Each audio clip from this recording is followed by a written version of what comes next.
For such a time as this. For such a time as this.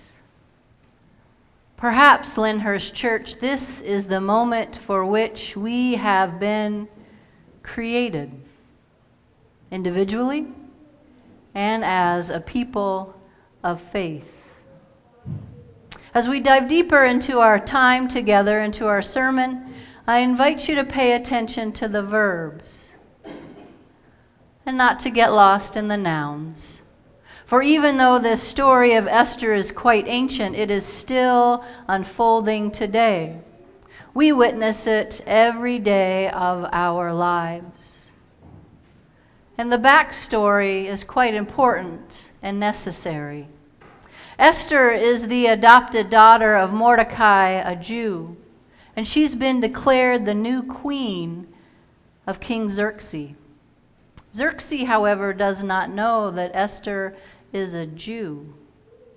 The story tells us that King Xerxes has been manipulated by one of his advisors, who convinces Xerxes to sign an edict to have all the Jews in the kingdom killed.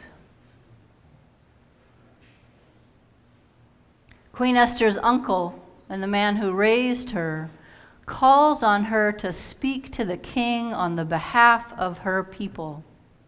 Esther may have been queen, but she doesn't have any power or authority, and she only became queen after the former queen, Vashti, had refused to appear before the king to be an object of lust before the attendees at one of his parties.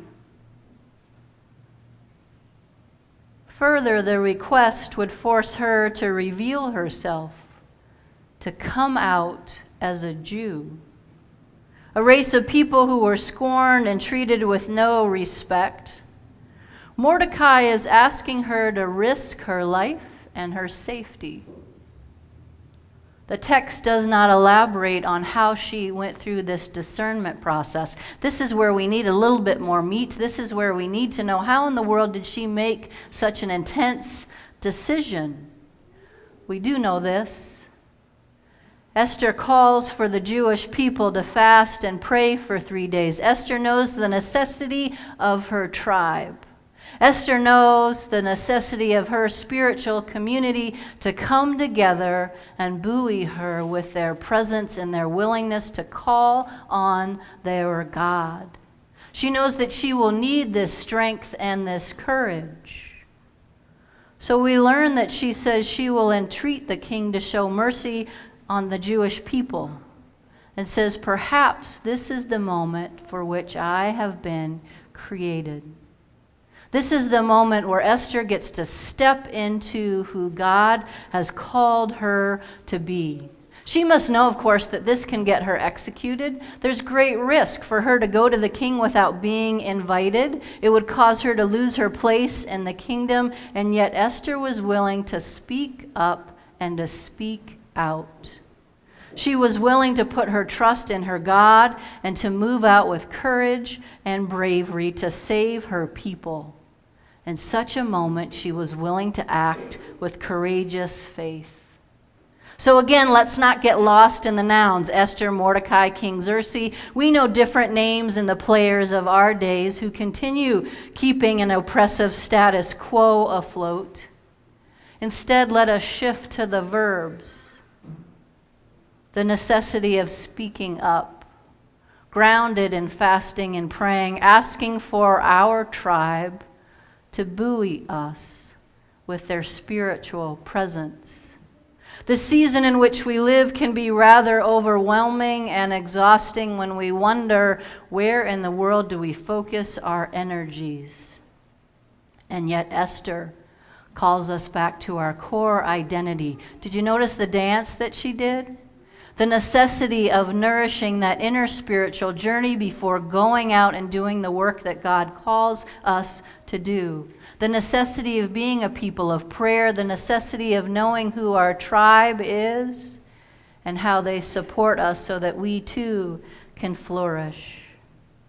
So church, is it possible that this is the moment in these times in which we live that we have been created?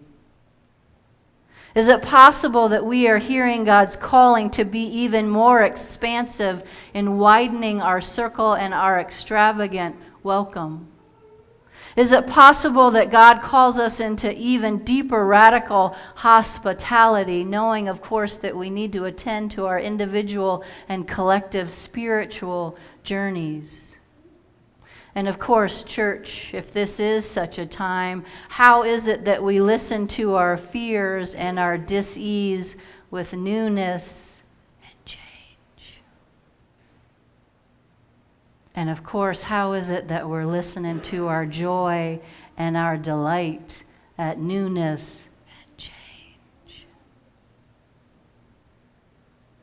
Church, if it's true that this is the moment for which we've been created, are we willing to be gentle with ourselves and one another, being open to singing and bearing the witness of God's presence with one another? And I know y'all just think when we're passing the peace, we're just saying a kind hello and yet we are seeing God's very essence reflected back to us in the glow of that person's light.